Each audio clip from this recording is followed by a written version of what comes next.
What's going on, guys? Welcome back to the channel. Welcome back to another video. Hope you guys are doing very well today. Thank you again for all of the positive comments, for all of the likes, for all of the new subscribers to the channel. We're almost at 7,000 subscribers. We're almost at 7,000 subscribers, and I just want to thank you guys so much. The channel has been growing tremendously over the last several weeks, and I cannot thank you guys enough. So anyway, if you're new to the channel, please consider subscribing and also drop a quick like for the video. I really appreciate it. Well, guys, I honestly think that the Fed is starting to open up the doors for us. The opportunities are coming, and we're seeing it right now with the Fed halting interest rates or halting interest rate increases.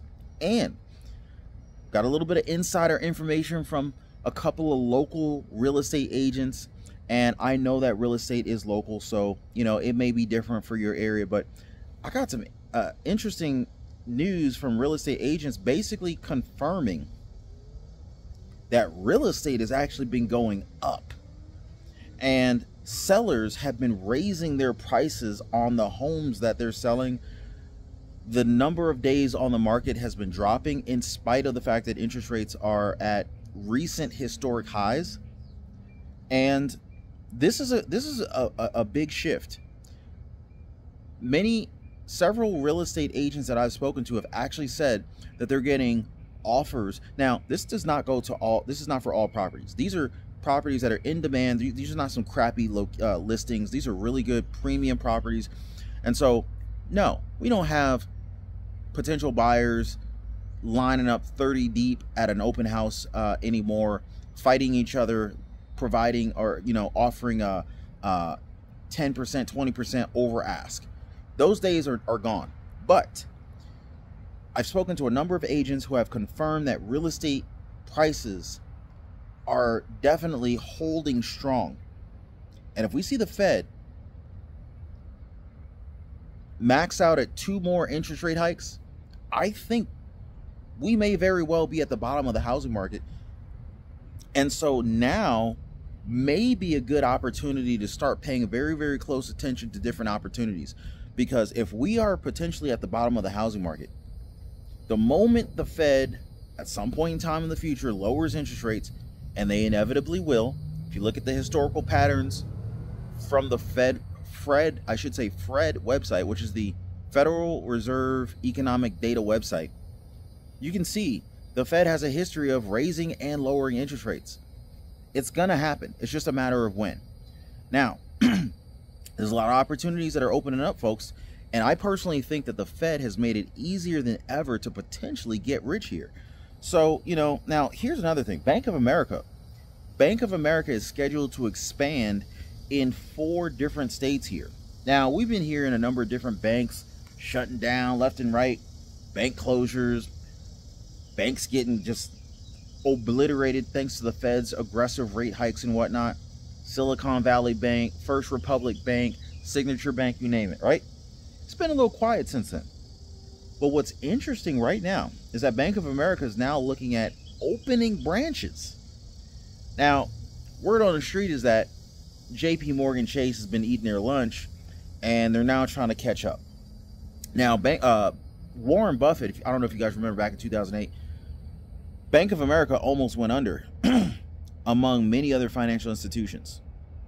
Now, many people will make the argument that now is worse than 2008. I think it depends on how you look at it. Warren Buffett made a significant investment in the Bank of America and was arguably one of the reasons why the company's still here.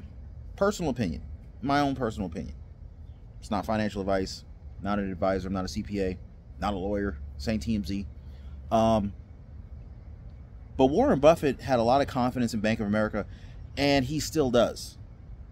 Warren Buffett also negotiated a fairly attractive dividend yield specifically for the shares that he bought into.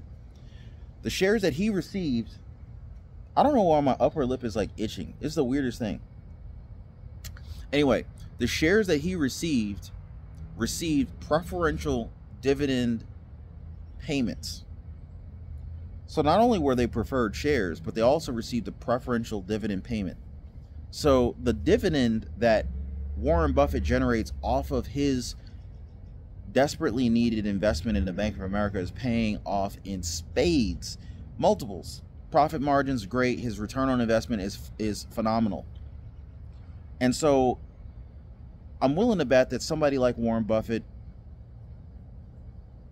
he knew what was going to happen with the banking industry, and he had a lot of confidence before putting his money where his mouth was. Well, in spite of how many banks are shutting down branches, Bank of America is doing something a little different here. Bank of America is adding consumer branches of all things in 4 different U.S. states. We're talking Nebraska, Wisconsin, Alabama, and Louisiana. And basically, they're trying to increase their national footprint in order to increase the competition that they can offer to JP Morgan Chase. Now, what I find interesting here is,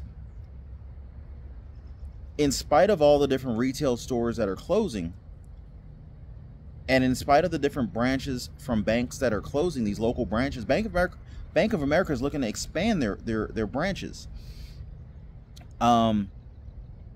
The openings are expected to give Bank of America a retail presence in 39 states. But of course, JP Morgan's still out ahead of them. But JP Morgan Chase has branches in 49 states. So there's some catching up to do, but it looks like they're trying to make a concerted effort to actually catch up to what JP Morgan Chase is doing. So you got to ask yourself, why are they doing this? I'd love to hear from you guys. What do you think Bank of America, why do you think Bank of America is opening up these new consumer branches? They're talking about getting rid of cash, right? So they're getting rid of cash.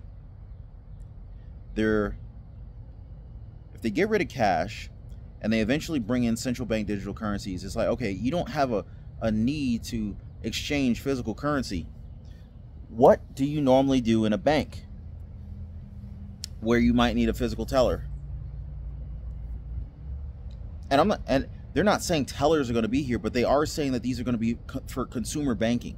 So for consumer banking, let's just say you're opening, let's just say your goal was to add more ATMs. You don't need a bank branch to have ATMs. You can stick an ATM, pretty much in a strip mall. You don't need a physical location for that. Now, of course, they could open up fully automated branches without people in them and have them managed by remote customer service or remote bankers. That is an option. We don't have a whole lot of details on what they're going to be doing in these branches or how they're going to be set up and configured, but I'm just speculating. I'm pontificating, if you will.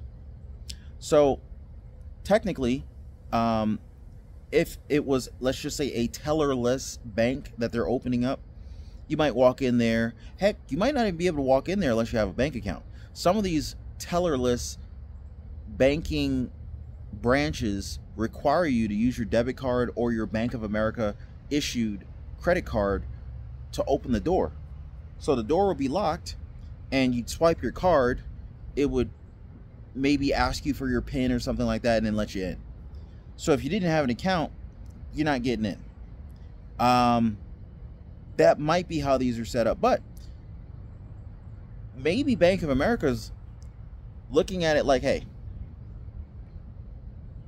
we want to increase our connection to the local people.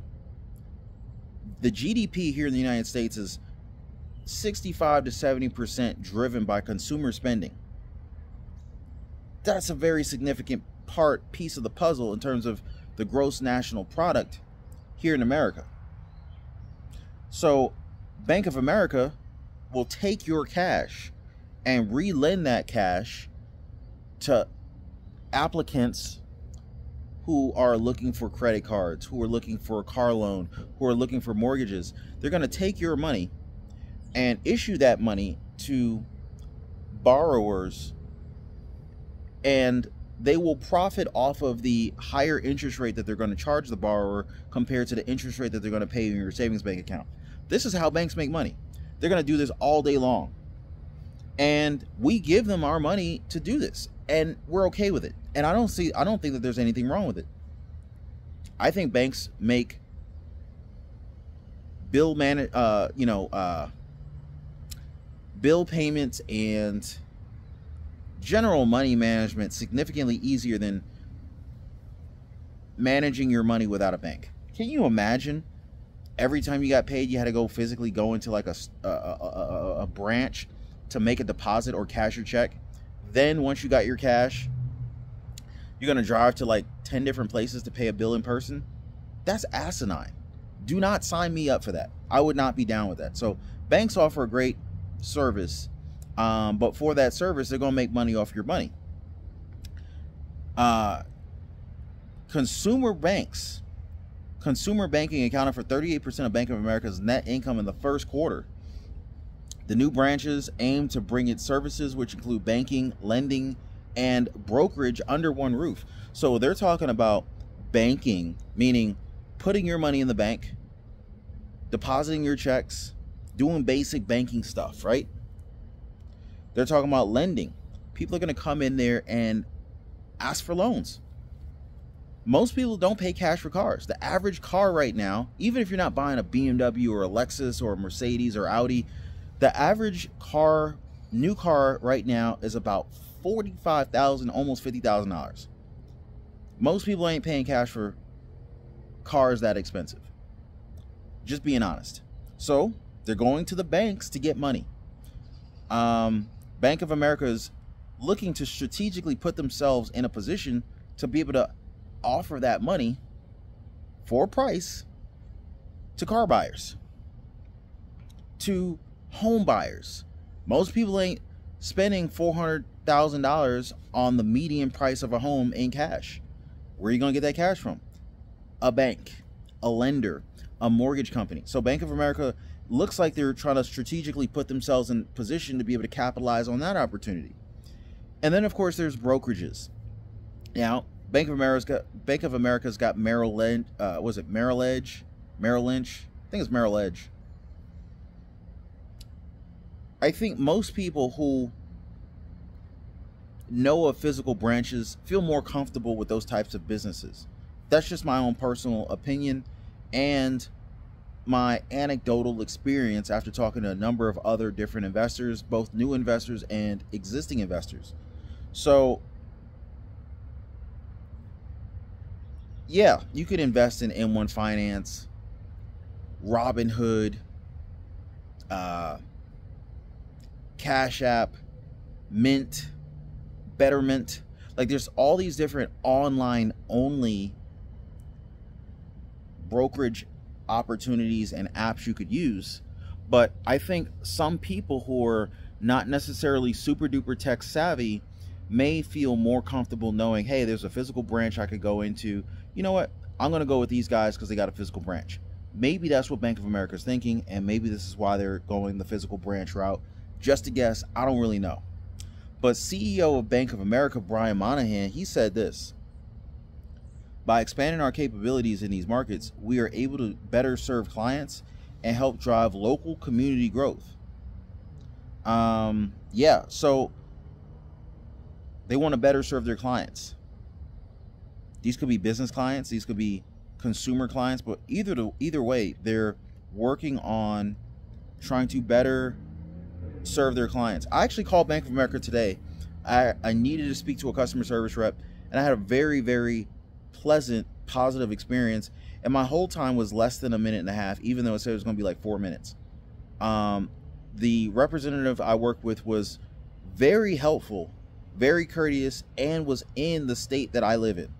She made it a point to tell me that when she answered the phone. So I thought that that was very cool. I didn't have any issue understanding her whatsoever. It was a little annoying going through the prompts just to get to the person, but once I got her, you know, she was super duper helpful. But Brian Moynihan, CEO of Bank of America, he's saying, by expanding our capabilities in these markets, we are better able to serve clients and help drive local community growth. So what comes to mind for you when you hear local community growth. Well, there's more small businesses than there are large businesses, like Fortune 500 companies, S&P 500 companies, right? So sounds to me they want to serve in any way that they can the local economy. So that means they want businesses to put their money in their banks.